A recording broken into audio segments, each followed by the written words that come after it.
Sejumlah nama yang digadang-gadang menjadi bakal calon wakil presiden Ganjar Pranowo di Pilpres 2024 kian mengerucut. Nama Agus Harimurti Yudhoyono dan Ridwan Kamil dipastikan terhapus dari daftar kandidat. Pasalnya, Partai Demokrat yang dipimpin AHY akhirnya memutuskan merapat ke kubu Prabowo Subianto. Begitupun dengan Ridwan Kamil, Partai Golkar tempatnya bernaung memastikan tetap bulat mendukung Airlangga Hartarto sebagai bacawa pres atau baca pres di Pilpres 2024. Pak Kamil dipanggil Bu Mega, dia ditawarkan. Nah, Pak Airlangga waktu itu menyampaikan, pertama silaturahim itu kan bagus-bagus saja. Ya, ada orang mengundang, apalagi orang sekali bertemu Mega gitu kan nggak semua orang bisa ketemu Bu Mega. Jadi bagus aja kalau misalnya dipanggil kemudian diterima silaturahim. Tapi kalau untuk urusan Pilpres, kan Golkar kan sudah punya keputusan, ya. Keputusannya apa? Pertama kalau bicara tentang soal capres atau cawapres, namanya masih tunggal, nama Pak Airlangga Hartarto. Dengan gugurnya dua nama tersebut, PDIP memastikan akan menyusun ulang nama-nama yang potensial menjadi pendamping Ganjar Pranowo. Ya, dengan perubahan dinamika seperti ini tentu saja akan ada perubahan-perubahan lagi. Nantinya kami akan segera melakukan rapat koordinasi dengan para ketua umum, juga dengan Ibu Mega terkait dengan perubahan dinamika politik yang sedang terjadi sekarang. Ya kan masih seperti nama-nama yang ada, Pak Erick Thohir, Pak Sandi Uno, Pak Andika, Pak Mahfud. Tadinya kan memang muncul namanya Mas AHY, namun karena Demokrat sudah memutuskan untuk pindah atau menentukan dengan Mas Prabowo, ya tentu saja sepertinya tidak mungkin. Pak RK masih ada juga beliau? Pak RK juga, Golkar kan sudah dengan Pak Prabowo. Jadi dan Pak RK merupakan kader Golkar. Lagi pula saya dengar Munas di Golkar tetap memutuskan bahwa calon presiden dan calon wakil presidennya adalah Mas Airlangga Hartarto. Jadi tidak mungkin satu kader ada di sini tapi gerbongnya ada di tempat yang lain. Sebelumnya ada sejumlah nama yang digadang-gadang bakal mendampingi Ganjar.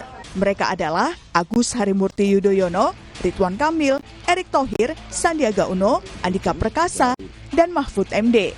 Nama Mahfud MD digadang-gadang menjadi calon kuat. Ganjar Pranowo mengakui Mahfud MD diperhitungkan karena karir politik dan pemerintahannya yang panjang. Meski begitu, calon lain juga memiliki peluang yang sama. Semua masih punya peluang yang sama pada hari ini. Dan di antara kita, dari pimpinan partai, saya semua berkomunikasi dan saya juga berkomunikasi dengan beliau-beliau. Ya, mudah-mudahan nanti kita akan segera bisa bersembunyi dan menyepakati sehingga teman-teman bisa segera mendapatkan nama dari kami siapa yang akan mendampingi saya nanti. Ya. Lalu siapa yang bakal dipilih menjadi pendamping Ganjar Pranowo di Pilpres 2024? Tim Liputan, Kompas TV.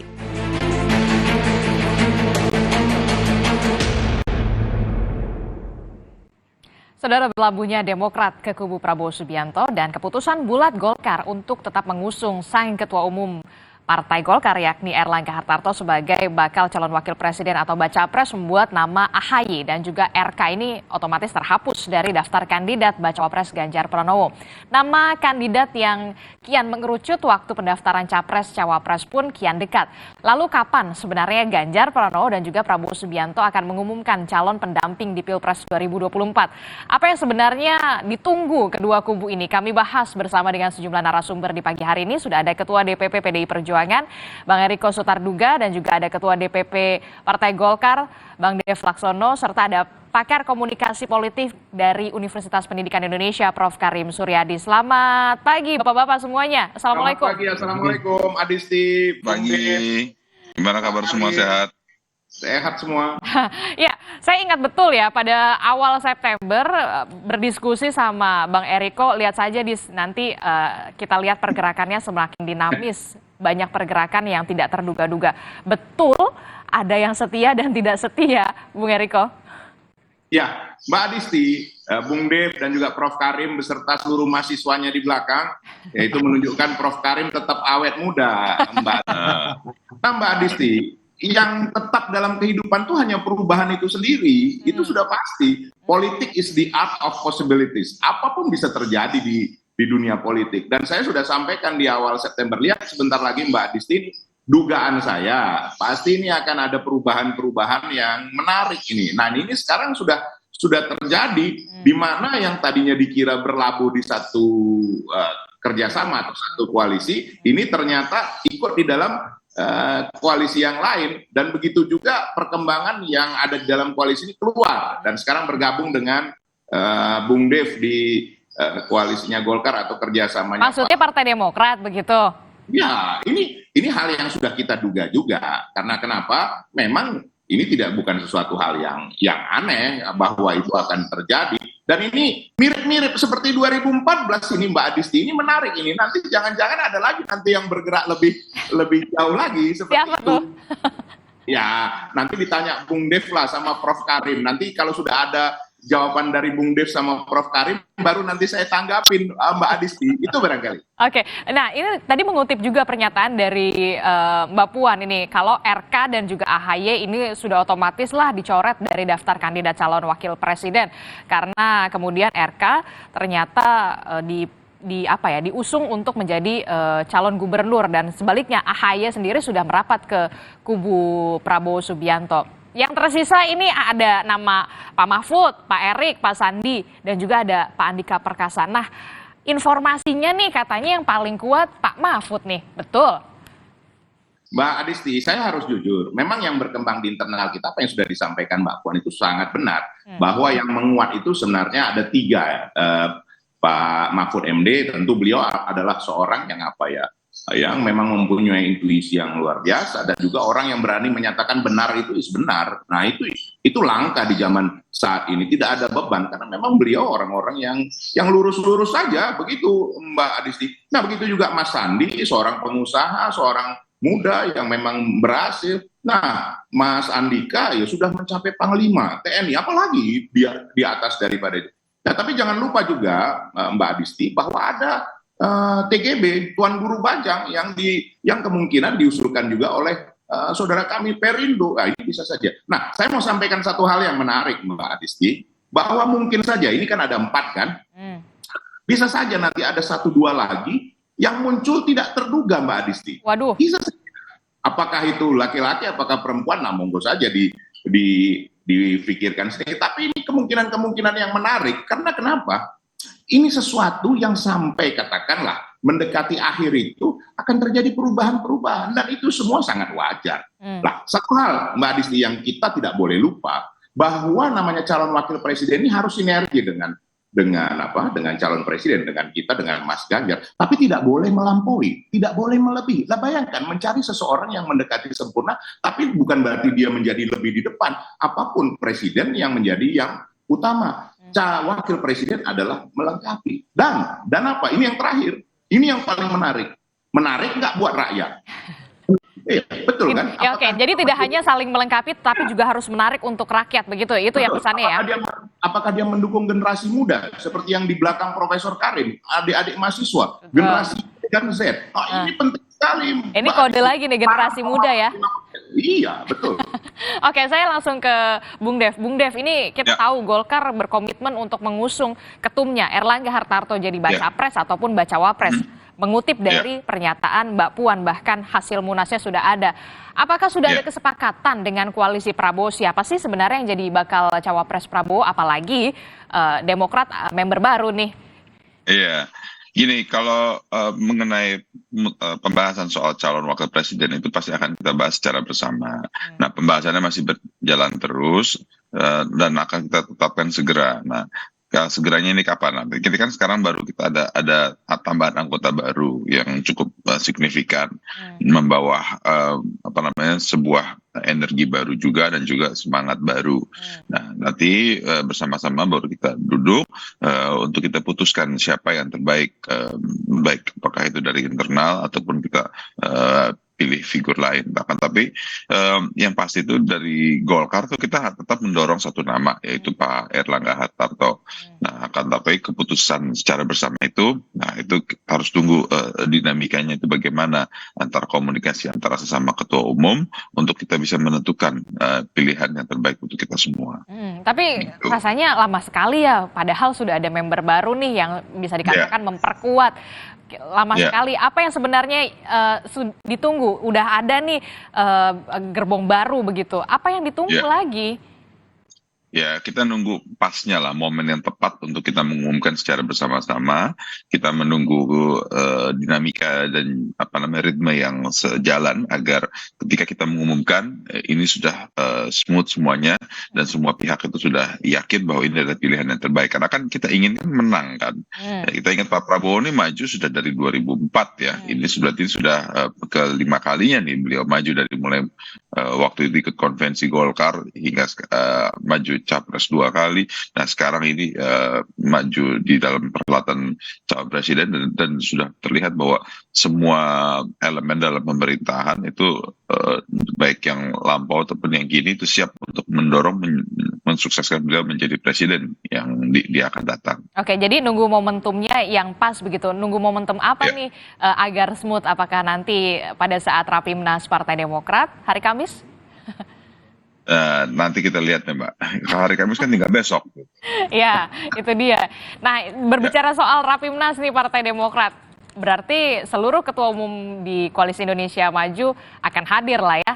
Ya, pasti akan hadir, juga akan membawa timnya masing-masing untuk agar acara itu meriah dan juga solid dan juga kita bisa menyamai semangat dan juga energi baru untuk kita bisa semakin yakin, karena kita kan bukan hanya berpikir calon wakil presiden saja, kita kan juga harus berpikir tim pemenangannya, terus juga pembagian wilayahnya, pembagian tanggung jawabnya agar kerja daripada tim pemenangannya itu bisa optimal dan bisa merampatkan hasil yang baik. Oke, apa Mbak ya, Adisti, Bang Eriko? ada yang menarik ini kan apa? saya Bung Devin, saya dengar dulu pernah dapil di sana juga di Indramayu. Nah, saya ingin mungkin menanyakan satu hal yang menarik. Bagaimana kalau bukan misalnya Pak Erlangga yang ditunjuk menjadi calon wakil presiden? Begini, karena kami mendengar bahwa yang kuat di tempatnya Bung Dev itu adalah Mas Erik sama Mas Gibran. Nah, ini bagaimana seperti itu? Apalagi biar menjadi informasi bagi masyarakat juga, Bung Dev. Iya, nah itu dia bagaimana ada nama Erick Thohir, ada juga nama Gibran. Padahal Gibran punyanya PDI Perjuangan ya. Ya kalau Gibran sepertinya kayaknya kan sudah tidak mungkin ya, karena masalah putusan MK kan belum selesai juga ya. Jadi kan ketahan masalah umur itu satu. Terus kalau Pak Erik ya ini pembahasan masih berlangsung, jadi kita tunggu saja pembahasan antara ketua umum sebelum memutuskan dan memilih yang terbaik. Oke, jadi puas ya Bang Eriko ya, ternyata nama Gibran sudah aman lah ya, tidak diotak-atik lagi ya. Tapi ya kecuali MK putusinnya lebih cepat. Waduh. Berarti ada kemungkinan Mbak Adisti, Prof Karim ini supaya Prof Karim makin tertantang dia di depan mahasiswa-mahasiswa. Ya udah deh, oke Prof Karim, silakan Prof Karim menanggapinya gimana nih?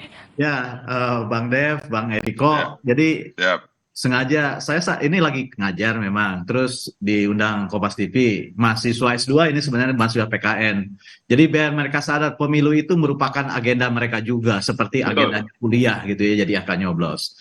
Nah tadi Bang Eriko sama Bung Dev itu melontarkan sebuah potret yang menarik ya, yang menambah perbenaran politik kita. Kalau selama ini kita hanya bicara power game, power sharing, ternyata Bang Eriko dan Bung Dev ini menyebut-nyebut ritme, menyebut-nyebut kejutan, itu jadi ada political dancing yang makin tak terduga. Nah, jangan-jangan dan mungkin ya, apakah kejutan itu termasuk mungkin munculnya nama Ganjar di kansahnya Prabowo, atau jangan-jangan juga bisa jadi munculnya Prabowo di kansahnya Ganjar. Bisa jadi barangkali. Tetapi terlepas dari itu semua, saya tidak bisa membaca terlalu jauh. Sebab bursa capres-cawapres, terutama cawapres, kalau saya melihat misalnya penelitian longitudinal dari tahun 1920 sampai 1920 sampai 1987, ternyata indikator yang digunakan untuk memilih cawapres itu dibagi dua. Ada yang observasional, unobservasional. Yang observasional tadi sudah disebut oleh Bung Dev, Bang Eriko. Salah satunya adalah share tiket. Jadi cawapres yang diusung untuk memenangkan pasangan ini akan menyumbang tiket tertentu, baik secara demografis, geografis, kondisi sosial tertentu. Jadi artinya cawapres tidak datang dari pembelahan sosial yang sama, tidak datang dari daerah yang sama, tidak datang dari basis yang sama. Kemudian yang kedua, yang termasuk observasional adalah kompetensi pemerintahan, kompetensi pengalaman panjang dalam pemerintahan.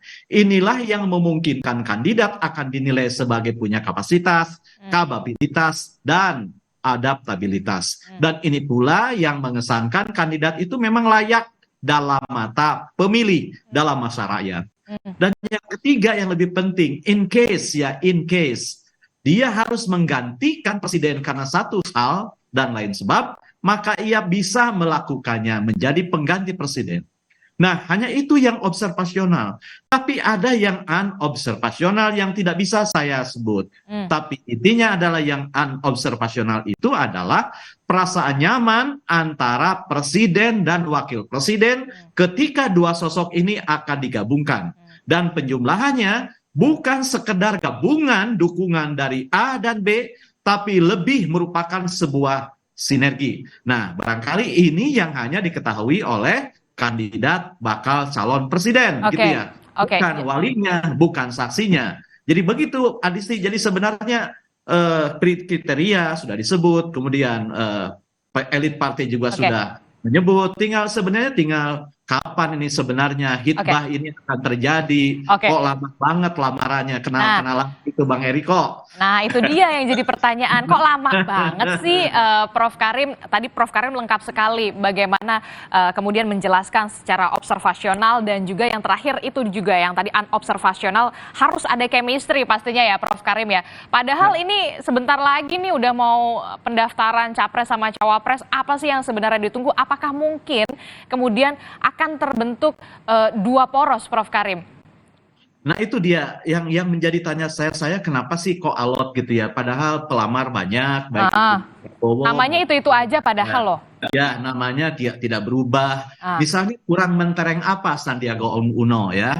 Dia adalah bakal calon presiden, bakal calon wakil presiden yang paling berpengalaman yang ada. Betul kan? Betul. Seperti halnya Pak Prabowo adalah bakal calon presiden yang paling berpengalaman. Pak Ganjar kan pengalamannya sebagai gubernur, bukan sebagai calon presiden. Nah, kemudian ada Pak Mahfud MD, orang yang paling punya pengalaman panjang di pemerintahan. Ada juga disebut-sebut misalnya Ridwan Kamil, meskipun dia bilang saya punya patsun politik dan saya adalah baut dari mesin politik Golkar. Ada Pak Erlangga juga. Ada Erick Thohir, seorang pengusaha, seorang yang sangat dikenal di kalangan olahraga, gitu ya. Pengalaman pemerintahnya ada. Jadi menurut saya ingin katakan kartu sebenarnya sudah ada di atas meja para ketua umum partai. Tinggal menunggu ini momennya kapan. Nah, tapi pertanyaan ini sudah mepet itu bukan pertanyaan penting dalam politik. Pastilah Bung Dev, Bang Eriko hafal betul tidak penting kapan. Mulai berlari, yang penting kan tiba pada garis finish awal. Apalagi orang-orang yang disebut-sebut itu kan bukan orang-orang kaleng-kaleng yang tidak dikenal gitu ya. Pasti ya. Meskipun itu tadi. Usianya sama dengan saya Bang Eriko ya. Bang Eriko nampaknya udah nggak sabar ya mau menanggapi soal sebenarnya kartu ini sudah di atas meja, tinggal menunggu momentumnya. Betulkah seperti itu? Kita akan bahas dan kita akan jawab di Sapa Indonesia Pagi usai jeda. Tetaplah bersama kami. Jeda dulu Bang Eriko, sabar.